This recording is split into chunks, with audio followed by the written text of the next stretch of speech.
আচ্ছা দেখো এখানে বলছে যে কোন বৃহত্তম সংখ্যা দ্বারা 100 এবং 184কে ভাগ করলে প্রত্যেকবার ভাগশেষ 4 থাকবে।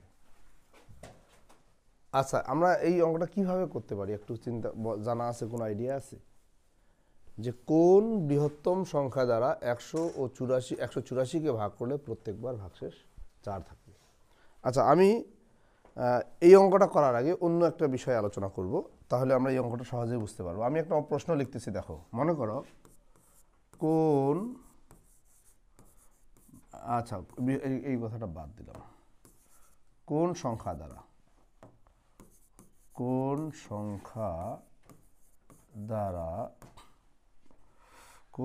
দ্বারা তোমার 20 ও 30কে ভাগ করলে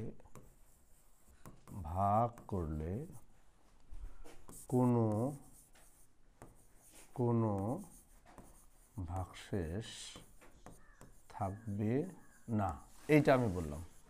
ওই প্রশ্ন বাদ, আমরা এখন এই প্রশ্নটা করব যে কোন সংখ্যা দ্বারা 20 ও 30কে ভাগ করলে কোনো ভাগশেষ থাকবে না। তাইলে বলো তো কোন সংখ্যা দিয়ে 20কে 30কে ভাগ করলে কোনো, হ্যাঁ 5, একজন বলছে 5, মানে 20 আর 30 দুইটাকেই ভাগ যাবে এরকম সংখ্যা বলতে হবে। এই যে 20, এই যে 30, তাহলে তোমরা বলতেছো যে 5 দ্বারা ভাগ করলে কোনো ভাগশেষ থাকবে না। 10 দ্বারা ভাগ করলে কোনো ভাগশেষ থাকবে না। আর এরকম কি কোনো সংখ্যা নাই? 4 দিয়ে ভাগ করলে যাবে না তো, 4 দিয়ে এটাকে ভাগ যাবে না তো। 2 দিয়ে ভাগ করলে কোনো ভাগশেষ থাকবে না। কি বুঝতে পারছো না বুঝো নাই? আচ্ছা এখন আমি এই, তার মানে আমরা কয়টা সংখ্যা পাইলাম? 3টা। 20 এবং 30কে ভাগ করলে কোনো ভাগশেষ থাকবে না এরকম সংখ্যা আমরা পাইছি কয়টা? 3টা। এই সংখ্যাগুলো দিয়ে 20 এবং 30 নিঃশেষে বিভাজ্য। বুঝতে পারছো আমার কথা? ওকে, এখন শোনো, এই সংখ্যাগুলোর মধ্যে এখন আমি যদি বলি যে কোন বৃহত্তম সংখ্যা দ্বারা, এখানে একটা নতুন শব্দ যুক্ত করলাম, কোন বৃহত্তম সংখ্যা দ্বারা 20 ও 30কে ভাগ করলে কোনো ভাগশেষ থাকবে না। বৃহত্তম মানে কি? সবচেয়ে বড়। বৃহত্তম মানে কি? আচ্ছা তাহলে দেখো এই 3টা সংখ্যা দিয়ে 20 ও 30কে ভাগ করলে কোনো ভাগশেষ থাকে না, এটা তো আমরা জানি। এখন এই 3টার মধ্যে সবচেয়ে বড় কোনটা, বৃহত্তম কোনটা? 10। তাহলে যখন বলবে যে কোন বৃহত্তম সংখ্যা দ্বারা 20 ও 30কে ভাগ করলে কোনো ভাগশেষ থাকবে না, তখন এই যে যেগুলো সংখ্যা আমরা পাচ্ছি এগুলোর মধ্যে সবচেয়ে বড়টা হবে, সবচেয়ে বড়টা। তার মানে 10 দ্বারা এই দুইটাকে ভাগ করলে কোনো ভাগশেষ থাকবে না। এখন আমাকে একটা জিনিস বলতে পারবা, এই 20 আর 30-এর সাথে এই 10-এর সম্পর্কটা কি বলতে পারবা?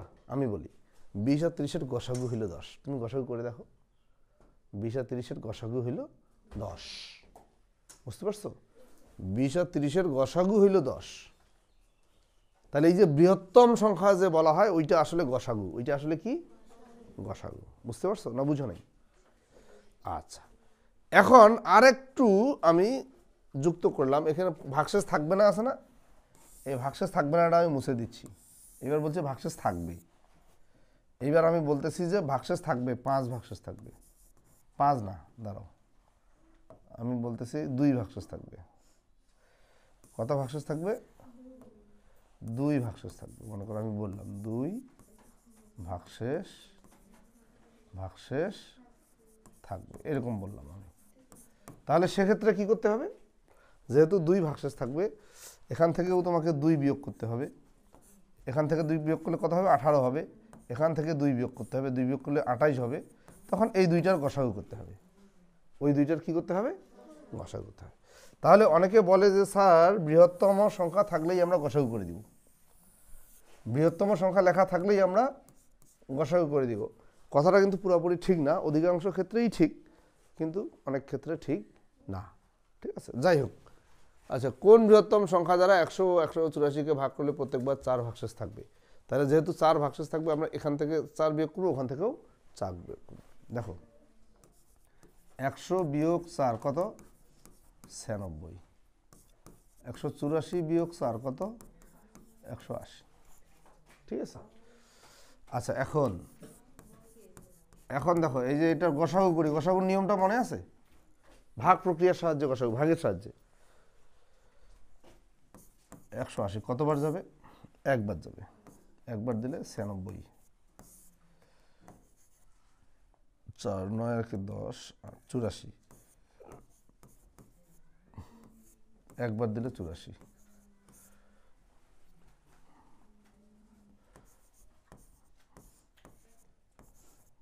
7 12 84, ঠিক আছে? তাহলে গসাগু কত হইল? গসাগু কত হলো দেখতে পাচ্ছ না? না কত হইল? অতএব নির্ণেয় গসাগু,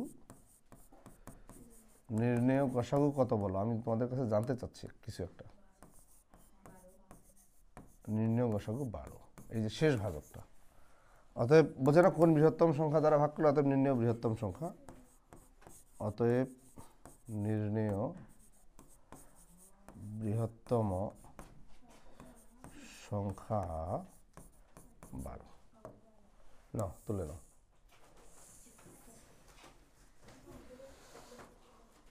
তুলে নাও সবাই।